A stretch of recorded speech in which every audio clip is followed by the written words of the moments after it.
Bible చరిత్రలోనే అత్యంత హృదయ విషాదకరమైన స్ఫూర్తిదాయకమైన కథలలో యోసేపు జీవితం ఒకటి. ఒక బాలుడి కన్నీటి ప్రయాణం, ఒక తండ్రి వేదన, ఒక బానిస పోరాటం, ఒక పాలకుడి క్షమాపణ, ఇవన్నీ కలిపితే దేవుని అద్భుత ప్రణాళికకు సజీవ సాక్ష్యంగా నిలిచే యోసేపు మహాకావ్యం ఇది. ప్రేమ, అసూయల బీజాలు.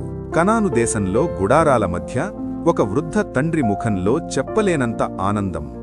అతని పేరు యాకోబు. అతనికి 12 మంది కుమారులు.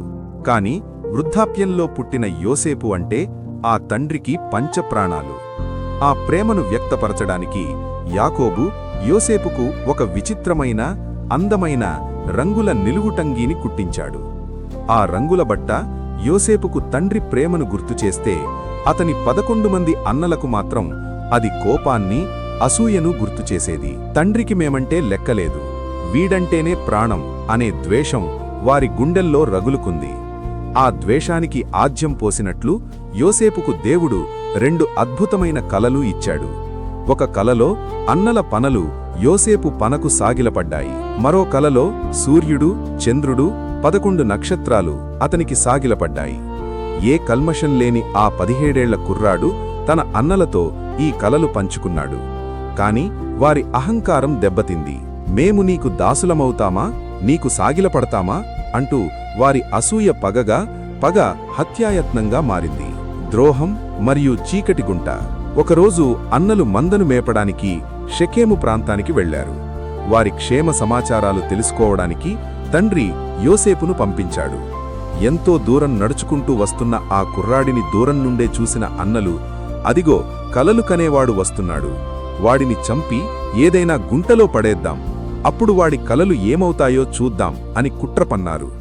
కాని పెద్దన్న రూబేను అతన్ని చంపవద్దని చెప్పడంతో వారు యోసేపు మీద పడి తండ్రి ప్రేమగా కుట్టించిన ఆ రంగుల అంగీని నిర్దాక్షిణ్యంగా లాగేశారు. దప్పికతో ఉన్న ఆ బాలుణ్ణి తీసుకెళ్లి నీళ్లు లేని ఒక ఎండిపోయిన గుంటలో పడేశారు. అన్నా, వదిలేయండి, అన్నా, భయంగా ఉంది అని ఆ చీకటి గుంటలోంచి అతను ప్రాణభిక్షకై ఏడుస్తూ వేడుకున్నా ఆ అన్నల రాతి గుండెలు కరగలేదు. ఆ సమయంలో అటుగా వెళుతున్న ఇష్మాయేలీయులైన వర్తకులకు సొంత తమ్ముణ్ణి 20 వెండి నాణ్యాలకు ఒక బానిసగా అమ్మివేశారు. ఆ తర్వాత వారు ఆ రంగుల అంగీని మేక రక్తంలో ముంచి తండ్రి దగ్గరకు తీసుకువెళ్లి అబద్ధం చెప్పారు. ఆ రక్తం అంటిన అంగీని చూసి ఆ తండ్రి గుండె ముక్కలయ్యింది. క్రూర మృగం నా కొడుకుని చీల్చివేసింది అంటూ నెలల తరబడి అన్నపానీయాలు మానేసి నేలమీద పడి విలపించాడు. ఐగుప్తులో శోధన, నీతికి బహుమానం సంకెళ్ళు. అక్కడ కనానులో తండ్రి కన్నీరు కారుస్తుంటే, ఇక్కడ ఐగుప్తు దేశంలో యోసేపు ఒక బానిసగా పోతీఫరు అనే అధికారికి అమ్ముడుపోయాడు. రాజకుమారుడిలా పెరిగినవాడు ఇప్పుడు బానిస. కాని దేవుడు యోసేపుకు తోడుగా ఉన్నాడు. అతని నమ్మకత్వాన్ని చూసి పోతీఫరు తన ఇంటికి, ఆస్తికి అతడిని అధికారిగా చేశాడు.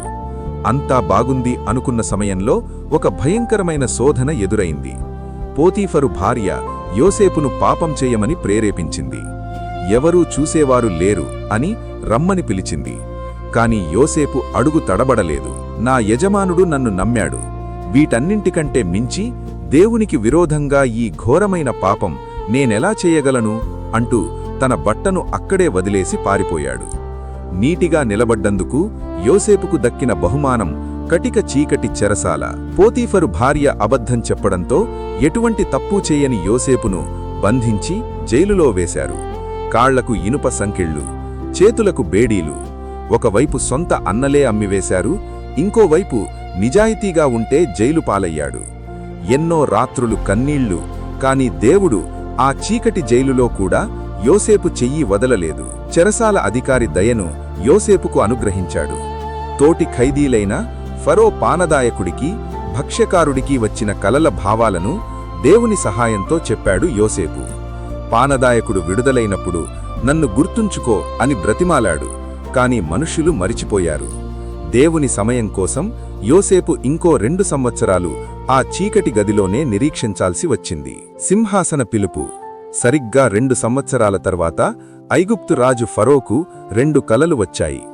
7 బలిసిన ఆవులను 7 సన్నని ఆవులు మింగేయడం, అలాగే 7 మంచి వెన్నులను 7 పలచని వెన్నులు మింగేయడం. దేశంలోని పండితులు, మాంత్రికులు ఎవరూ ఆ కల భావం చెప్పలేకపోయారు. అప్పుడు పానదాయకుడికి యోసేపు గుర్తొచ్చాడు. వెంటనే రాజు ఆజ్ఞ జారీ అయ్యింది. జైలులో మురికి బట్టలతో ఉన్న యోసేపుకు స్నానం చేయించి మంచి బట్టలు తొడిగి అత్యంత శక్తివంతుడైన ఫరో రాజు ముందు నిలబెట్టారు.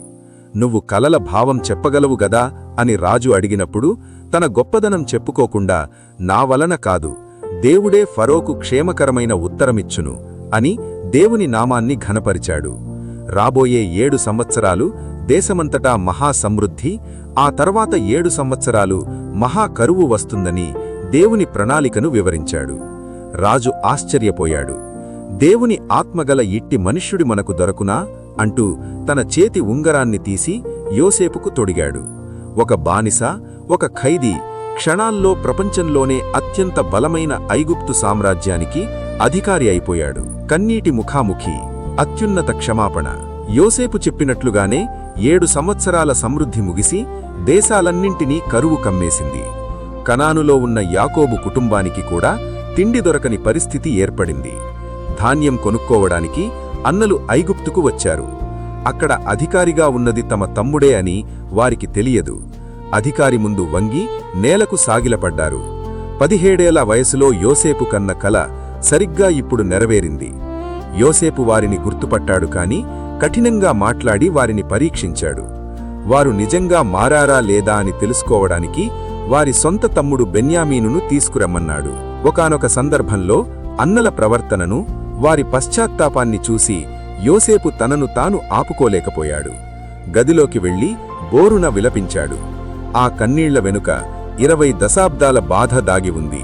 చివరిగా అన్నలు బెన్యామీనును తీసుకువచ్చినప్పుడు ఒక పరీక్షలో బెన్యామీను దొరికిపోగా అన్న యూదా ముందుకు వచ్చి, నా తమ్ముణ్ణి వదిలేయి, వాడికి బదులు నన్న బానిసగా ఉంచుకో, వాడికి ఏమైనా అయితే నా వృద్ధ తండ్రి ప్రాణాలు వదిలేస్తాడు అని బ్రతిమాలాడు.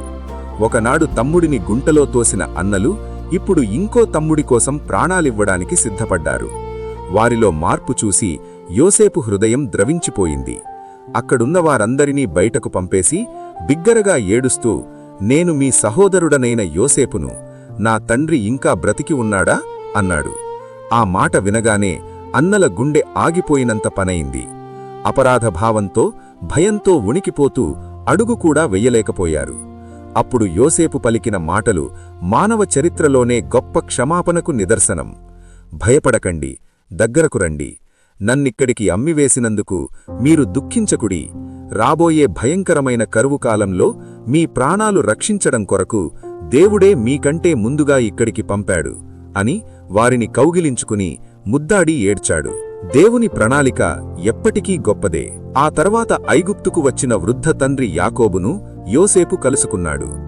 ఏ కొడుకు అయితే క్రూరమృగం పాలయ్యాడని ఎన్నో ఏళ్లు ఏడ్చాడో ఆ కొడుకు మెలమీద పడి ఆ తండ్రి ఆనంద బాష్పాలు రాల్చాడు.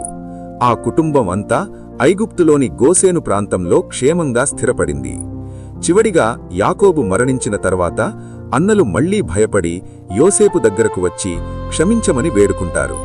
అప్పుడు యోసేపు చెప్పిన ముగింపు వాక్యం ప్రతి క్రైస్తవ గుండెల్లో ముద్రించుకుపోతుంది. మీరు నాకు కీడు చేయ ఉద్దేశించితిరి కాని బహుప్రజలను బ్రతికించునట్లుగా దేవుడు దానిని మేలుగా మార్చెను, భయపడకుడి అని చెప్పాడు. కలలు కన్నందుకు గుంటలో పడ్డాడు, నిజాయితీగా ఉన్నందుకు జైలు పాలయ్యాడు. కాని ఏ మనుష్యుడైతే అతన్ని అనగదొక్కాలని చూశాడో అదే మనుష్యుల ముందు దేవుడు అతన్ని రాజుగా నిలబెట్టాడు. కష్టాలు, కన్నీళ్లు మన ప్రయాణంలో భాగమే కావచ్చు, కాని దేవుని ప్రణాళిక ఎప్పటికీ ఆగిపోదు అనడానికి యోసేపు జీవితమే ఒక సజీవ సాక్ష్యం. ఈ స్టోరీ మీకు నచ్చినట్లయితే లైక్ చేయండి, షేర్ చేయండి. ఇలాంటి మరిన్ని వీడియోల కోసం మన ఛానల్ని సబ్స్క్రైబ్ చేసుకోండి.